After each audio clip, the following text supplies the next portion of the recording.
Halo teman-teman, Assalamualaikum warahmatullahi wabarakatuh. Dan kembali lagi ke channel ini.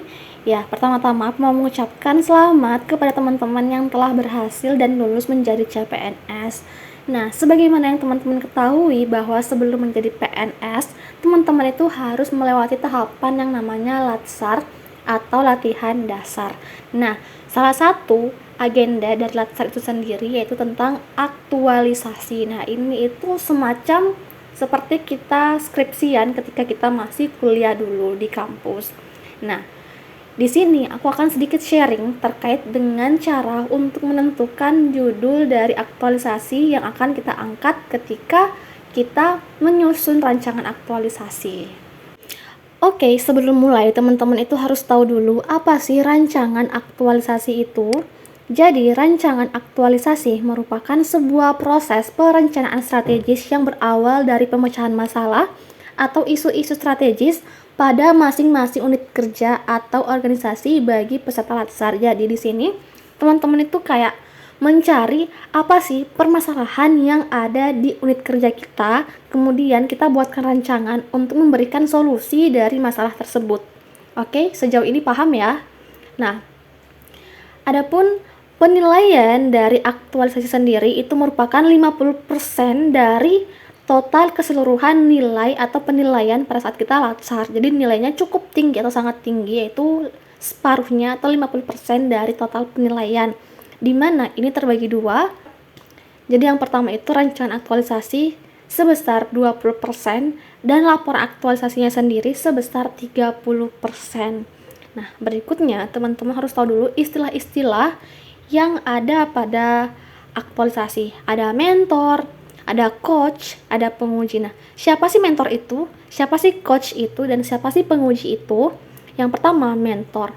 Di sini adalah atasan langsung kita, di mana pimpinan di unit kerja kita. Misalnya, puskesmas berarti kepala puskesmasnya, atau guru, maka mentornya yaitu kepala sekolah. Dan orang-orang yang kerja di dinas atau yang teknis itu bisa kabitnya atau siapapun yang merupakan atasan langsung di tempat kerjanya dia. Sejauh ini paham kan? Sedangkan dari coach sendiri yaitu orang-orang yang berasal dari Widya Iswara ini. Widya Iswara ini merupakan lembaga yang memang khusus bertugas untuk mendidik atau mengajar di latsar. Nah, beberapa orang tersebut akan ditunjuk menjadi coachnya kita, di mana coach sendiri akan diketahui 2 hari sebelum kita seminar rancangan aktualisasi. Jadi memang ini agak-agak mepet waktunya untuk menyusun aktualisasi. Sedangkan penguji sendiri yaitu petinggi-petinggi ASN, entah itu petinggi-petinggi di lingkungan pemerintah kota atau kabupaten ataupun petinggi-petinggi di lingkungan pemerintah provinsi. Misalnya ketua BKD kota, ketua BKD kabupaten, ataupun bisa juga ketua BKD di provinsi kita, dan juga petinggi-petinggi lainnya yang cukup penting posisinya di kalangan ASN di wilayah kita. Oke, paham ya? Oke, untuk lebih jelasnya silahkan teman-teman melihat contohnya yang saya berikan, yaitu cara menentukan judul aktualisasi. Nah, sebelum teman-teman masuk ke lokasi latsar, sebaiknya teman-teman mengumpulkan 3-5 isu atau permasalahan yang terjadi di unit kerja teman-teman. Nah, di sini ada contohnya. Ini isu yang saya angkat kemarin, yaitu yang pertama, belum optimalnya pengendalian obat expired date di puskesmas bla bla bla. Yang kedua, belum optimalnya pelayanan informasi obat pada pasien di puskesmas bla bla bla.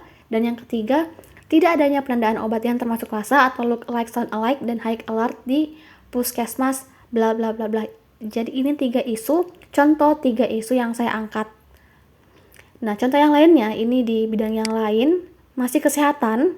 Ini bisa diangkat oleh perawat ataupun dokter terkait dengan isu contoh ini, terkait dengan isu yang ini pada contoh kedua, yaitu meningkatnya prevalensi DM pada remaja, kemudian rendahnya kepatuhan cuci tangan pada remaja, dan yang ketiga rendahnya minat makan buah dan sayur pada remaja. Ini juga bisa menjadikan ini juga bisa menjadi contoh isu yang bisa teman-teman angkat.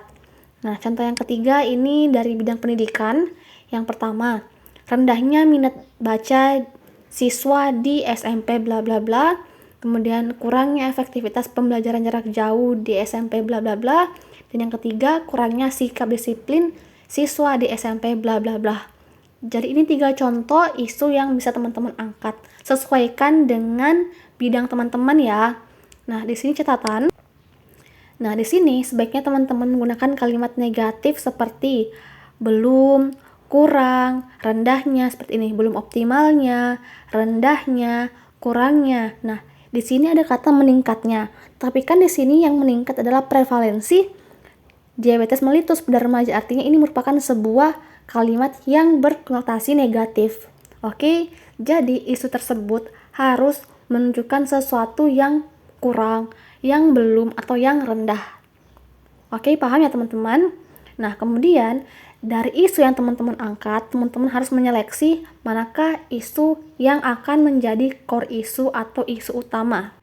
Kemudian lanjut cara untuk menentukan core isu. Nah, untuk menentukan core isu atau isu utama, di sini teman-teman itu menggunakan teknik yang namanya teknik USG atau urgency, seriousness, dan growth. Nah, teman-teman harus memberikan nilai nantinya terhadap isu tersebut, seberapa urgent dia, seberapa seriousness-nya, dan seberapa growth-nya.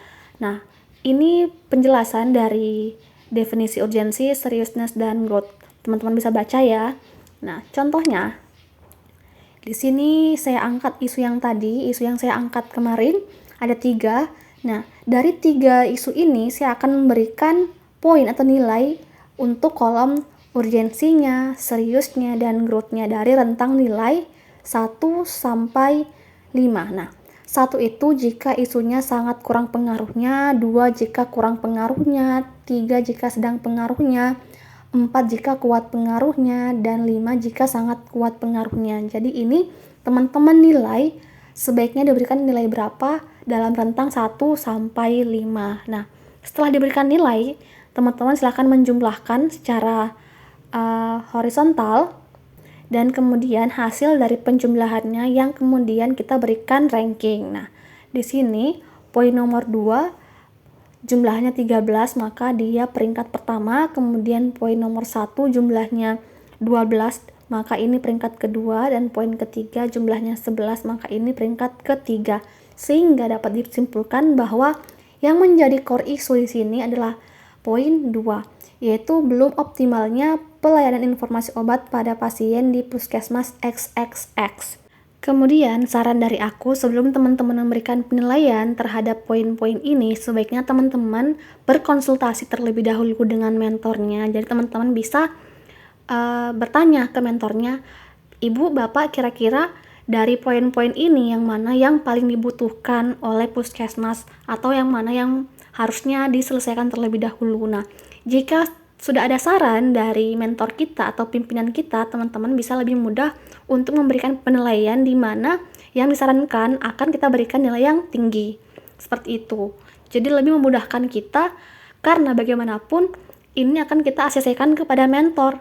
Jadi sebaiknya teman-teman pastikan dulu mentor maunya apa sehingga kita bisa mensiasati nilainya. Seperti itu. Oke, paham ya? Kemudian lanjut, setelah teman-teman telah menentukan core isunya, teman-teman bisa masukkan di rancangannya nantinya di bagian isu yang diangkat, yaitu belum optimalnya pelayanan informasi obat pada pasien di Puskesmas bla bla bla bla. Ini contohnya ya, contoh isu aku kemarin. Kemudian gagasan pemecahan isu yaitu mengoptimalkan pelayanan informasi obat melalui etiket lengkap di Puskesmas bla bla bla bla. Nah, pada gagasan pemecahan isu, teman-teman di sini harus menyertakan solusi yang ingin diberikan dari isu yang telah ada. Jadi, untuk mengatasi belum optimalnya pelayanan informasi obat, apa yang akan kita lakukan? Yaitu dengan memberikan etiket di obatnya ketika pemberian obat, seperti itu. Karena selama ini di Puskesmas aku obatnya hanya dituliskan, informasi obatnya hanya dituliskan melalui spidol seperti 2x1, 3x1, Sedangkan banyak hal yang perlu dituliskan di obat seperti apakah sebelum makan, setelah makan, pagi, malam, atau sore, waktu minum obatnya, dan lain sebagainya. Sehingga di sini solusi yang saya berikan adalah dengan menggunakan atau melalui pemberian etiket lengkap. Kemudian, nah di sini sebaiknya menggunakan kalimat aktif dan disertakan oleh solusi. Ini solusinya melalui etiket lengkap. Setelah itu, nah dari sini bisa teman-teman angkat judul aktualisasi, yaitu optimalisasi pelayanan informasi obat melalui etiket lengkap di puskesmas bla bla bla. Jadi bukan mengoptimalkan lagi, melainkan optimalisasi. Oke, jelas ya teman-teman. Semoga contoh judul aktualisasi ini bisa sedikit memberikan pencerahan kepada teman-teman dalam menyeleksi isu yang akan diangkat pada rancangan aktualisasi Latsar teman-teman. Semoga bermanfaat. Assalamualaikum warahmatullahi wabarakatuh.